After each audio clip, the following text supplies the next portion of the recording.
Olá! Hoje a gente vai mergulhar numa transformação gigante que está acontecendo na economia global. Uma série de novas pesquisas acadêmicas está mostrando uma divisão bem surpreendente, que meio que redefine o que a gente pensava sobre crescimento econômico no século XXI.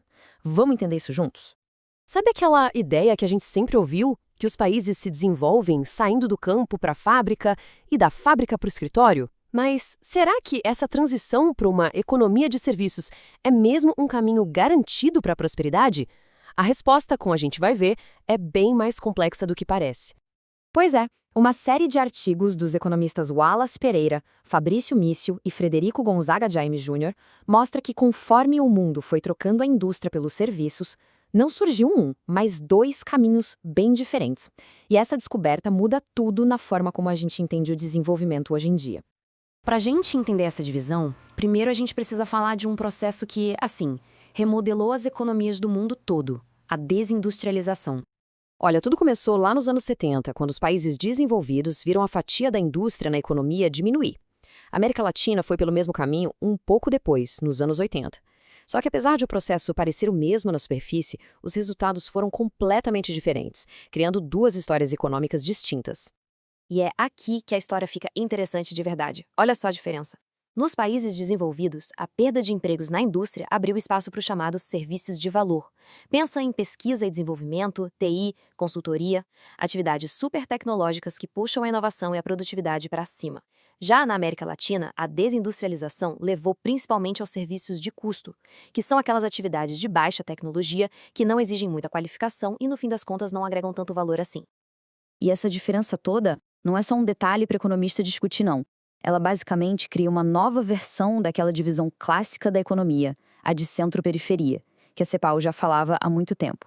A diferença é que, agora, a disputa pelo desenvolvimento não acontece mais nas fábricas, e sim no setor de serviços.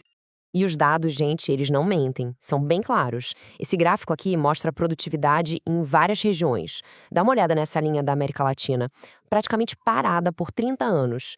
Enquanto isso, a Ásia e as economias mais desenvolvidas não pararam de crescer. Essa é a consequência direta de ter uma economia dominada por serviços de baixo custo, em vez daqueles serviços de valor. Tá, mas de onde vêm esses tais serviços de valor? Esse gráfico aqui dá uma pista excelente. Ele mostra a relação entre a complexidade econômica de um país, ou seja, o quão sofisticada é a sua indústria, e o tamanho do seu setor de serviços modernos. Repara só como nos países desenvolvidos, quanto mais complexidade, mais serviços modernos. É uma relação super forte. Agora, olha para as economias sul-americanas. Essa relação é fraca, quase não existe. A mensagem aqui é bem clara. Indústria avançada e serviços sofisticados parecem andar de mãos dadas. Essa citação dos próprios autores, para mim, resume tudo de forma perfeita. A passagem para uma economia de serviços não acabou com aquela distância de desenvolvimento entre o centro e a periferia. Na verdade, a antiga dependência que existia na indústria foi, de certa forma, recriada agora no setor de serviços. Ok, então o cenário é esse. A armadilha do desenvolvimento meio que mudou de cara. Mas e aí? Como é que se sai dela? A pesquisa desses autores não aponta só o problema, ela também mostra qual é o motor que impulsiona o crescimento de verdade nesse novo mundo. A resposta, segundo a pesquisa de 2024 deles, está numa palavra: simbiose. A ideia é que o verdadeiro motor do crescimento hoje em dia não é a indústria ou os serviços, sozinhos. É a interação poderosa, o reforço mútuo entre os dois. E esse esquema aqui mostra direitinho como essa mágica acontece. Usando dados de 51 países, os autores descobriram um ciclo positivo. Primeiro, serviços modernos e produtivos aumentam a produtividade da indústria. Aí uma indústria mais produtiva e mais complexa passa a precisar de mais serviços sofisticados. E essa interação, essa simbiose, que no final das contas faz a renda per capita da economia inteira crescer. Certo, a gente já entendeu que o objetivo é essa tal de simbiose. Mas como se chega lá na prática? Como os países em desenvolvimento podem criar isso? A parte final da pesquisa, num artigo de 2025, investiga uma alavanca de política econômica bem específica que pode ajudar. Bom, a alavanca que eles investigaram é a taxa de câmbio real, a famosa TCR.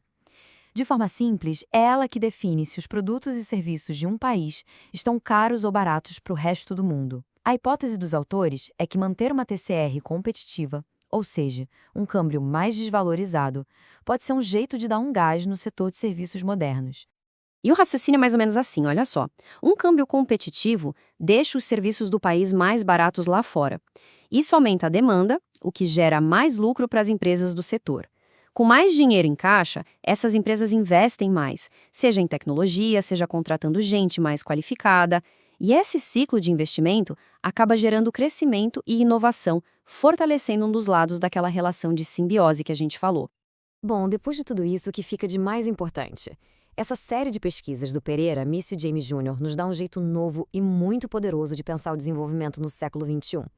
A grande sacada aqui é a seguinte: aquela velha discussão de indústria ou serviços já era. O caminho para um desenvolvimento que se sustente não é largar a indústria para focar só em serviços, mas sim construir essa simbiose, essa parceria.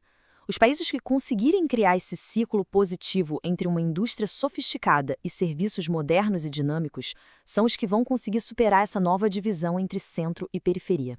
Então, a pesquisa aponta um caminho, a taxa de câmbio real, como uma ferramenta poderosa. Mas isso deixa uma pergunta no ar para a gente pensar.